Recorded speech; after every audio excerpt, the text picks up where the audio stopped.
Welcome 11th class. स्वागत है आपका चुनाव और प्रतिनिधित्व इलेक्शन एंड रिप्रेजेंटेशन के चैप्टर की दूसरी वीडियो में। इससे पहले जो वीडियो बनाई है उसमें मैंने आपको बताया था प्रतिनिधित्व या रिप्रेजेंटेशन की जो ये ट्रेडिशन परंपरा क्यों चली और ये क्यों जरूरी हो गया कि हम जनता प्रतिनिधि या रिप्रेजेंटेटिव को चुनती है। इसके बाद मैंने आपको भौगोलिक या ज्योग्राफिकल निर्वाचन इलेक्टोरल क्षेत्र रीजन बताया था, जिसमें एक सदस्यीय बहुसदस्यीय single member constituency multi member constituency के बारे में बताया था, या एक सदस्यीय निर्वाचन क्षेत्र बहुसदस्यीय निर्वाचन क्षेत्र।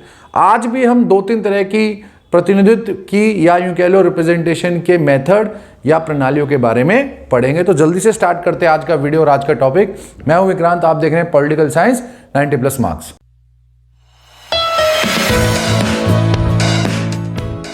तो अब हम पढ़ेंगे दूसरा प्रतिनिधित्व प्रणाली या दूसरी रिप्रेजेंटेशन मेथड को, जो है कार्यात्मक या व्यवसात्मक, जिसे बोला जाता है वोकेशनल और फंक्शनल रिप्रेजेंटेशन। देखो इसके नाम में ही है, जब समान कार्य और व्यवसाय सेम ऑक्यूपेशन और वर्क के मतदाताओं, ऊपर लिखा है इंग्लिश में वोटर्स, मतदाताओं वोटर्स के लिए समान व्यवसाय सेम ऑक्यूपेशन और वर्क का प्रतिनिधित्व या रिप्रेजेंटेशन दिया जाए तो उसे व्यवसायिक या कार्यात्मक प्रतिनिधित्व कहते हैं। मतलब जो व्यक्ति या जो इंसान, जो मनुष्य नागरिक सेम व्यवसाय, एक जैसा व्यवसाय कार्य ऑक्यूपेशन वर्क करते हैं, उनको उन्हीं के कार्य करने वाला प्रतिनिधित्व या रिप्रेजेंटेशन दिया जाए, उसे बोला जाएगा कार्यात्मक वोकेशनल। मतलब अगर कोई वकील है तो वकीलों के लिए जितनी उनकी जनसंख्या है, जितनी उनकी पॉपुलेशन है, उसके हिसाब से उनको प्रतिनिधित्व दिया जाए। कोई डॉक्टर है तो डॉक्टर के लिए अलग से, तो व्यवसाय कार्य के हिसाब से प्रतिनिधित्व या रिप्रेजेंटेशन दिया जाए। हालांकि ये बहुत कम चलन में पाई गई और इसकी कोई भी फायदे नहीं है, सिर्फ नुकसान है। तो हम डायरेक्ट पढ़ते हैं अब इसके अर्थ के बाद कि इसका राजनीति पर क्या बुरे प्रभाव या इस प्रणाली में या मेथड में क्या दोष है। तो कार्यात्मक और व्यवसात्मक वोकेशनल फंक्शनल का पहला दोष या राजनीति पर बुरा प्रभाव क्या है? सभी सामूहिक ऑल कलेक्टिव आर्थिक इकोनॉमिक हित, मतलब इंटरेस्ट, सभी सामूहिक आर्थिक हितों को, कलेक्टिव इकोनॉमिकल इंटरेस्ट को निश्चित करना, फाइनलाइज करना कठिन है। मतलब आप ये फाइनलाइज नहीं कर सकते कि किस व्यक्ति का कार्य व्यवसाय या उसका आर्थिक हित या इकोनॉमिकल इंटरेस्ट किस तरफ है। ऐसा नहीं है कि एक व्यक्ति सिर्फ एक ही कार्य से जुड़ा हो सकता है कि एक उद्योगपति अपना कोई वैसा काम करता हो, दूसरी दुकान भी चलाता हो, तो वो दुकानदार भी बन सकता है। एक प्लास्टिक निर्माण वाला उद्योगपति हो सकता है कि वो स्टील वाले उद्योग में भी लगा हो, बिजनेस में भी लगा हो सकता है कि एक वकील जो लॉयर है वो हो सकता है अपने खुद का प्रॉपर्टी का बिजनेस भी करता हो। तो इस प्रकार आप ये नहीं कह सकते कि एक आदमी का आर्थिक हित, एक व्यक्ति का इकोनॉमिकल इंटरेस्ट सेम ही रहता है हमेशा। हो सकता है सुबह कोई और काम करता हो सकता है किसान जो है अपना दिन में खेती करता हो, रात में कोई दुकान चलाता हो, तो उसको क्या बोलोगे? शॉपकीपर बोलोगे कि उसे एग्रीकल्चर किसान बोलोगे, फार्मर बोलोगे, क्या बोलोगे? तो इस तरह से आप सामूहिक कलेक्टिव और आर्थिक हित इकोनॉमिकल इंटरेस्ट को सुनिश्चित फाइनलाइज नहीं कर सकते, क्योंकि किसी व्यक्ति के हर वक्त एक जैसे नहीं रहते। तो यह है इसका राजनीति पर पहला बुरा प्रभाव और दोष। अब हम बढ़ते हैं दूसरे की तरफ। तो दूसरा पॉइंट इसमें आता है आर्थिक और राजनीतिक इकोनॉमिकल और पॉलिटिकल हितों या इंटरेस्ट को डिफरेंशिएट करना बहुत कठिन है, बहुत हार्ड है। It is very difficult to differentiate between economical and political interest, क्योंकि हर आर्थिक हित, हर इकोनॉमिकल इंटरेस्ट के पीछे राजनीतिक हित या पॉलिटिकल इंटरेस्ट छिपा होता है। अब अगर सरकार किसानों के लिए कोई कानून बनाती है तो हो सकता है किसानों के लिए वो आर्थिक हो, लेकिन हो सकता है सरकार के लिए वो राजनीतिक प्रश्न हो, पॉलिटिकल इशू हो। तो इस तरह से आप आर्थिक मुद्दों के ऊपर राजनीति नहीं कर सकते और राजनीति को आर्थिक हितों से, इकोनॉमिकल इंटरेस्ट से अलग नहीं कर सकते, क्योंकि ये दोनों साथ साथ चलते हैं। मान के चले सरकार कोई पॉलिसी बनाती है जिसमें उद्योगपतियों के ऊपर कोई कानून बनाता है कि आप चाइना से सामान नहीं मंगाएं, तो हो सकता है कि यह सामान वाला जो चाइना से इंपोर्ट आया था, ये सरकार की राजनीतिक नीति है, लेकिन इसका आर्थिक महत्व भी है। तो आप सीधा सीधा राजनीतिक प्रश्नों को और इकोनॉमिकल प्रश्नों को और पॉलिटिकल क्वेश्चंस, इकोनॉमिकल क्वेश्चंस को अलग नहीं कर सकते। बहुत डिफरेंशिएट हो ही नहीं सकता है, क्योंकि सबके हित एक दूसरे के साथ चलते हैं। और पॉलिटिक्स, राजनीति तो ऐसी चीज है कि वो कभी अलग हो ही नहीं सकती आर्थिक हितों से। आपने तो कह दिया आर्थिक हित उठाओ और सीधा सीधा राजनीति में लगा दो, पर ऐसा हो नहीं सकता। राजनीति हर आर्थिक हित के साथ जुड़ी होती है। तो यह है इसका दूसरा बुरा प्रभाव या दूसरा दोष। अब हम बढ़ते हैं तीसरे की तरफ। तीसरा पॉइंट आता है राष्ट्रीय और सामान्य हित, नेशनल एंड कॉमन इंटरेस्ट, वो गौण हो जाएंगे, सेकेंडरी हो जाएंगे, विल बी सेकेंडरी। देखो, अगर आप आर्थिक हित, इकोनॉमिकल इंटरेस्ट या समान व्यवसाय, सेम ऑक्यूपेशन को बेस आधार बना के उनको राजनीति या संसद में भेज दोगे, तो संसद में देश के ऊपर बहस नहीं होगी, कंट्री के ऊपर बहस नहीं होगी। सामान्य हित कि आम लोगों के आम समस्याएं क्या हैं, उन सब के ऊपर बात नहीं होगी। क्या बात होगी?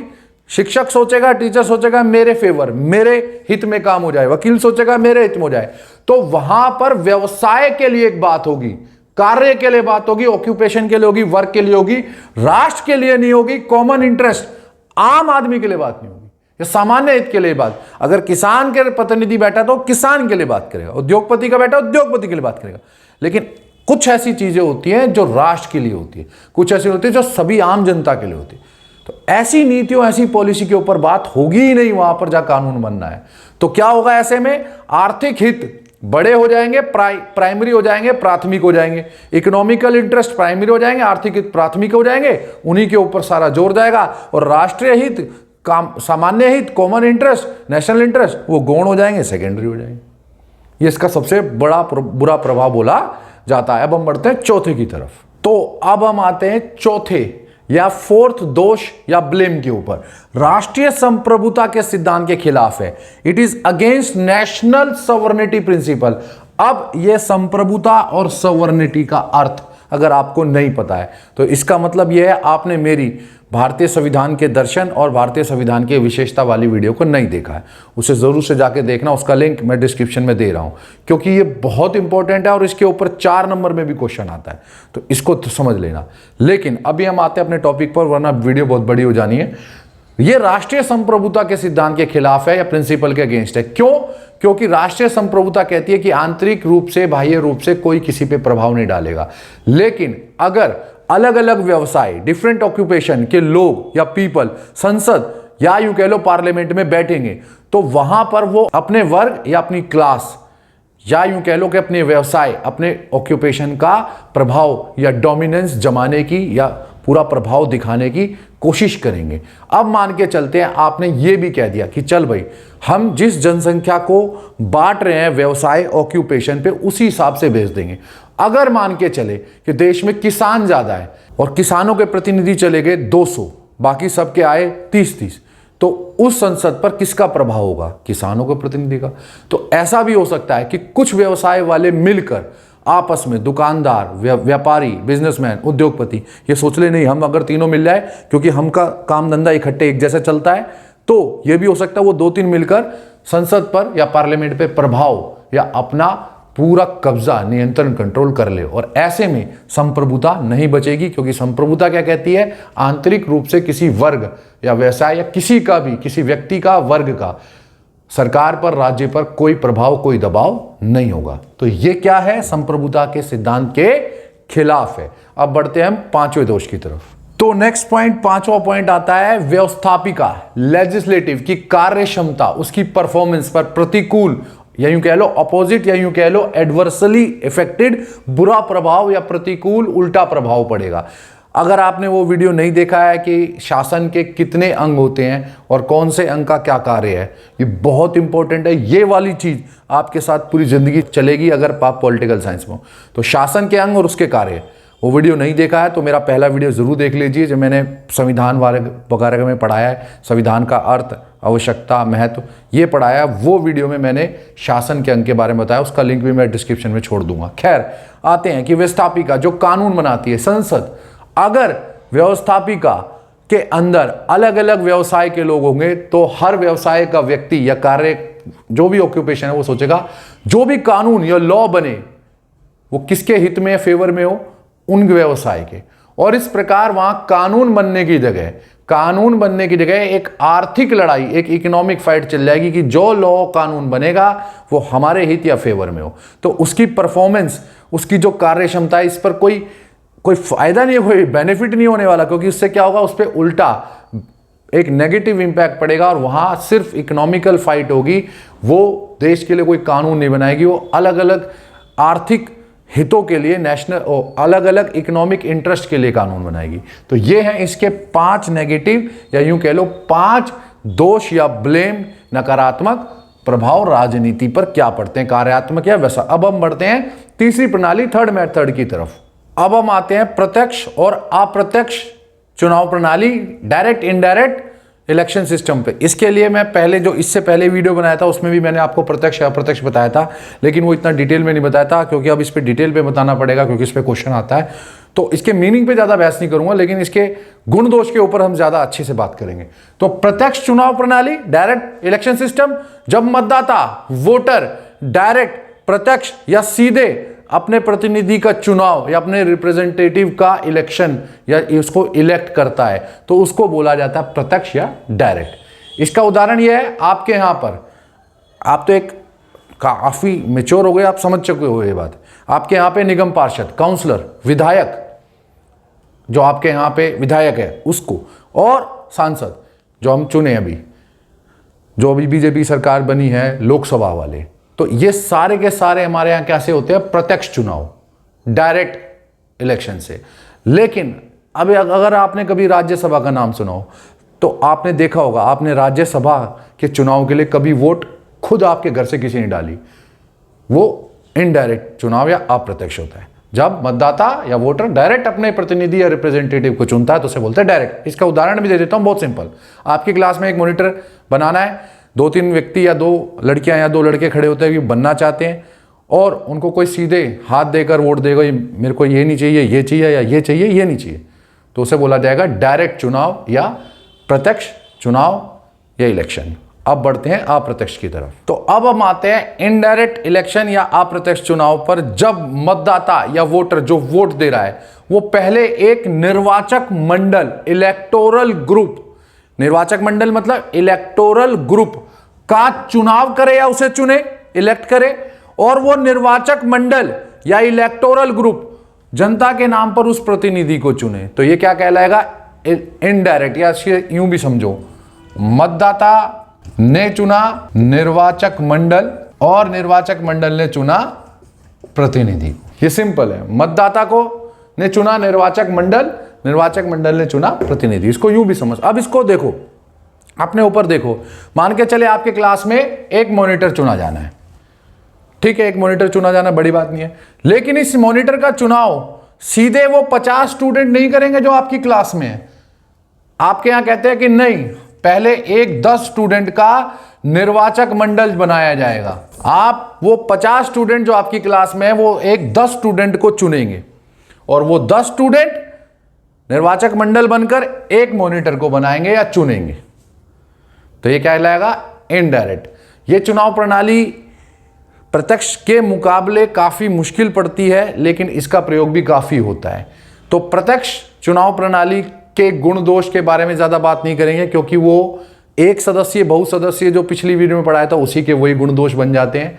हाँ, अप्रत्यक्ष के गुण दोष हम जरूर पढ़ेंगे, क्योंकि वो अभी तक आपने नहीं किया है। तो अब हम डायरेक्ट उस पे आते हैं। तो सबसे पहले हम पढ़ते हैं अप्रत्यक्ष चुनाव प्रणाली, इनडायरेक्ट इलेक्शन सिस्टम के राजनीति पर अच्छे प्रभाव, गुड इफेक्ट्स या फायदे, बेनिफिट्स। अब इसको यूं समझो कि पहला आता है निर्वाचक मंडल। निर्वाचक मंडल मतलब जिसको जनता ने चुना था प्रतिनिधि चुनने के लिए, वो अपेक्षाकृत या द इलेक्टोरल ग्रुप, अपेक्षाकृत मतलब रिलेटिवली अधिक बुद्धिमान, मोर इंटेलिजेंट। अब इसको यूं समझो, यूं मान के चला जाता है कि साधारण जनता जो कॉमन पॉपुलेशन है, वो राजनीति पॉलिटिक्स की ज्यादा नॉलेज या ज्यादा रिस्पॉन्सिबिलिटी से या ज्यादा जिम्मेदारी से काम नहीं करती। वो लहर के साथ, बहाव के साथ वोट डालती है। और ये आपने देखा भी होगा, ज्यादातर इलेक्शन या चुनाव जो प्रत्यक्ष या डायरेक्ट होते हैं, उसमें काफी चीजें जनता के ऊपर असर डाल जाती है। लेकिन अगर कुछ लोगों का सम पीपल का एक इलेक्टोरल ग्रुप या यूं कह लो निर्वाचक मंडल होगा, तो वो अधिक उत्तरदायी या मोर रिस्पॉन्सिबिलिटी के साथ काम करेगा और सोच समझकर फैसला लेगा कि किसको प्रतिनिधि या रिप्रेजेंटेटिव चुना जाता है। वो बुद्धिमानी, विवेक, इंटेलिजेंस और विजडम के साथ निर्णय या डिसीजन लेने लगेगा। क्यों? क्योंकि वहां पर आराम से एक जिम्मेदारी आ गई है कि भाई हमें ही प्रतिनिधि चुनना है, सिर्फ कुछ लोगों को, एक भीड़ ने चुनना है। तो भीड़ का काम कुछ लोग कर रहे हैं, लेकिन वो कुछ लोग बुद्धिमानी, समझदारी से करेंगे, इंटेलिजेंटली करेंगे, विजडम से करेंगे, विवेक के साथ करेंगे। क्यों करेंगे? क्योंकि उनका उत्तरदायी भी है एक, और दूसरी बात, उन लोगों को कुछ समझ भी है कि कहाँ क्या हो रहा है और उन्होंने क्या करना है। इसका मतलब साफ साफ है कि वो बुद्धिजीवी होगा, एक स्कॉलर टाइप, एक साधारण व्यक्ति नहीं होगा, एक आम आदमी की तरह सोचने वाला नहीं होगा। वो राजनीति की, पॉलिटिक्स की अच्छी नॉलेज या ज्ञान भी रखता होगा, तभी वो एक सही प्रतिनिधि को चुन पाएंगे। तो यूं बोला जाता है रिलेटिवली अपेक्षाकृत ज्यादा बुद्धिमान है। अब हम बढ़ते हैं दूसरे पॉइंट की तरफ। तो इसमें दूसरा पॉइंट आता है इसका अच्छे प्रभाव या गुड इफेक्ट्स में दलबंदी के दोषों से मुक्ति, freedom from defects of party system कह लो, पार्टी कैप्टिव कह लो। पार्टी सिस्टम जो दलबंदी होती है, देखो राजनीतिक दल कभी भी यह सोचकर काम नहीं करता कि जनता का क्या कल्याण होगा, दिखाते यही है। जो भी राजनीतिक दल, जो भी राजनेता आएगा, भाषण देने आएगा, वो दल के स्वार्थ के लिए आएगा, पार्टी के फेवर के लिए आएगा। जनता से ज्यादा उनको अपने दल की और अपनी सरकार की चिंता होती है, ये बात हम सब जानते हैं। लेकिन अगर आप अप्रत्यक्ष चुनाव को अपना लोगे या इनडायरेक्ट इलेक्शन को अपना लोगे, तो वो जनता के सामने अपने स्वार्थ या पार्टी सिस्टम नहीं लेके जाएंगे, क्योंकि वहां पार्टी सिस्टम नहीं है। अब उनको इलेक्टोरल ग्रुप या निर्वाचक मंडल के साथ बात करनी पड़ेगी, और यह इतना आसान नहीं होगा। क्यों? क्योंकि निर्वाचक मंडल को कौन चुन रहा है? जनता। तो पार्टी सिस्टम जो होता है वो अपने स्वार्थ पे, अपनी सेल्फिशनेस में काम करता है। राजनीतिक दल या दलबंदी जो है अपने स्वार्थ की सिद्धि, सेल्फिशनेस पे काम करती है। लेकिन इस तरह से अगर इनडायरेक्ट जाएगा तो निर्वाचक मंडल जनता ने चुना। अब दलबंदी के दोषों से काफी हद तक मुक्ति मिल जाएगी। क्यों मिल जाएगी? क्योंकि अब या तो वो जनता के पास जाएंगे और जनता को लुभावने, यही कहते हैं ना, एक दिखावे वादे करेंगे, या वो निर्वाचक मंडल के पास जाएंगे। तो ये काफी कंफ्यूजिंग हो जाएगा उनके लिए, और इस तरह से इनडायरेक्ट सिस्टम या अप्रत्यक्ष प्रणाली फायदेमंद हो जाती है, बेनिफिशियल हो जाती है, और ये दलबंदी के दोषों से मुक्त है, पार्टी सिस्टम से फ्री है। अब बढ़ते हैं तीसरे पॉइंट की तरफ। तो तीसरा पॉइंट इसमें आएगा अशिक्षित मतदाताओं, इलिटरेट वोटर्स वाले देश या कंट्री के लिए उपयोगी या यूजफुल। देखो, जो इलिटरेट है, जो निरक्षर है या अशिक्षित है, वो राजनीति में सिर्फ इस्तेमाल होता है। एक अशिक्षित मतदाता या यूं कह लो इलिटरेट वोटर के लिए सच, ट्रू से कोई मतलब नहीं है। उसे मतलब है मसाले से, जो न्यूज चैनल परोस देते हैं, दिखावा दिखा देते हैं। सच से बहुत दूर होकर वो भावना, एक इमोशन के साथ वोट डालाते हैं, और राजनीतिक दल चुनाव से 3 महीने पहले भावनाओं को उकसाते हैं, और कोई काम करे ना करे भावनाओं को उकसा के वोट लेते हैं, कि उनको पता है कि कॉमन मैन, एक सामान्य आदमी, भावनाओं के दम पर ही वोट डाल के जाएगा, और उस लहर से वो जीतना चाहते हैं। काम के दम पर नहीं जीतना चाहते, वर्क के दम पर नहीं जीतना चाहते, नीति और पॉलिसी पे नहीं जीतेंगे। तो ये इसका सबसे अच्छा फायदा है इनडायरेक्ट वोटिंग का या अप्रत्यक्ष चुनाव प्रणाली का। क्यों है? क्योंकि अशिक्षित मतदाता वाले देश, जो कंट्री है इलिटरेट वाले, वो क्या करेंगे? पहले एक निर्वाचक मंडल को चुनेंगे, और वो निर्वाचक मंडल एजुकेटेड होगा, बुद्धि या विवेक से काम लेगा, विजडम से काम लेगा, ब्रेन से काम लेगा, और वो बजाय कि इस चीज के कि भावनाओं, इमोशन में बहकर वोट दे या बिना सोचे समझे, बिना थिंकिंग के वोट दे, वो सोच समझकर वोट देने देगा, और या प्रतिनिधि को चुनेगा, रिप्रेजेंटेटिव का इलेक्शन या इलेक्ट करेगा। तो ये काफी फायदा है इसका। अब हम बढ़ते हैं इसके बुरे प्रभाव की तरफ या दोष की तरफ। तो अप्रत्यक्ष चुनाव प्रणाली, इनडायरेक्ट इलेक्शन सिस्टम के बुरे प्रभाव राजनीति पर, बैड इफेक्ट, बुरे प्रभाव और दोष या ब्लेम क्या है? लोकतंत्र के विरुद्ध है, अगेंस्ट डेमोक्रेसी है। लोकतंत्र क्या कहता है कि जनता का शासन होगा, या प्रतिनिधि जो चुनकर, इलेक्ट होकर विधानसभा में जा रहा है, संसद में जा रहा है, कहीं भी जा रहा है, लेकिन अगर वो जनता ने प्रत्यक्ष या डायरेक्ट नहीं चुना है, तो यह लोकतंत्र के खिलाफ माना जाएगा। क्योंकि प्रतिनिधि का मतलब यह है कि जो जनता का प्रतिनिधित्व कर रहा है, पब्लिक को रिप्रेजेंट कर रहा है, लेकिन यहां तो वो निर्वाचक मंडल ने चुना है, इलेक्टोरल ग्रुप ने चुना है, तो वो प्रतिनिधि किसका हुआ? इलेक्टोरल ग्रुप का रिप्रेजेंटेशन हुआ। तो इसलिए किसके खिलाफ है? लोकतंत्र के या डेमोक्रेसी के खिलाफ है। अब बढ़ते हैं हम दूसरे पॉइंट की तरफ। तो दूसरा पॉइंट आता है इसके बुरे प्रभाव में सार्वजनिक और राजनीतिक समस्या, पब्लिक और पॉलिटिकल प्रॉब्लम्स में जनता की रुचि या इंटरेस्ट, पब्लिक का इंटरेस्ट कम हो जाता है, डिक्रीज हो जाता है। क्यों हो जाता है? क्योंकि पब्लिक को लगता है कि उनका तो प्रतिनिधि है ही नहीं, उनका काम कहां तक है, उनका वर्क कहां तक सीमित है, लिमिटेड है, सिर्फ इलेक्टोरल ग्रुप या निर्वाचक मंडल को चुना और अपने खत्म हो गए। तो अब सारी जिम्मेदारी निर्वाचक मंडल या इलेक्टोरल ग्रुप की है। पब्लिक का ध्यान या उसका फोकस पॉलिटिकल प्रॉब्लम्स, राजनीतिक समस्याओं पर, सामाजिक समस्याओं पर या सामान्य समस्याओं पर, सोशल प्रॉब्लम्स पर नहीं जाएगा और धीरे धीरे पब्लिक का पूरा फोकस, केंद्र, बजाय कि प्रतिनिधि या रिप्रेजेंटेशन या पॉलिटिक्स या राजनीति या समाज या सोसाइटी पर हो, वो निर्वाचक मंडल तक ही रुक जाएगी या उसका पूरा जितना भी ग्रोथ है, विकास है, वो निर्वाचक मंडल तक होकर रुक जाएगा। उनकी पहुंच, उनकी रीच जनता की वहीं तक होगी। इस तरह धीरे धीरे वो राजनीति से अलग हो जाएंगे, राजनीतिक समस्याओं से अलग हो जाएंगे, सेपरेट हो जाएंगे, कट जाएंगे। तो ये इसका दूसरा बुरा प्रभाव है। अब बढ़ते हैं तीसरे बुरे प्रभाव की तरफ। तो इसका तीसरा बुरा प्रभाव, जो तीसरा बैड इफेक्ट है या दोष है, ब्लेम है, राजनीतिक शिक्षण नहीं मिलता, नो पॉलिटिकल एजुकेशन, जनता को कोई राजनीतिक शिक्षण नहीं मिलता।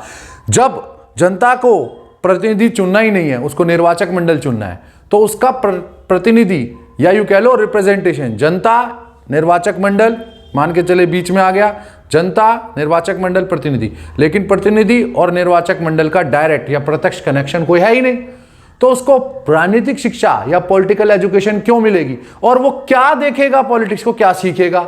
उसका तो ये भी नहीं पता होगा कि प्रतिनिधि रिप्रेजेंटेशन जो है किन समस्याओं, किन प्रॉब्लम के लिए काम करता है, कौन से कानून को बनाता है, क्या करता है वहां जाकर, कौन से उनके लोगों के लिए बात उठाता है, किन समस्याओं के लिए बात करता है, कुछ पता ही नहीं। क्यों? डायरेक्ट कनेक्शन, प्रत्यक्ष कोई जुड़ाव है ही नहीं, तो संपर्क ही नहीं है, तो उनको राजनीति के बारे में नॉलेज या ज्ञान क्या मिलेगा?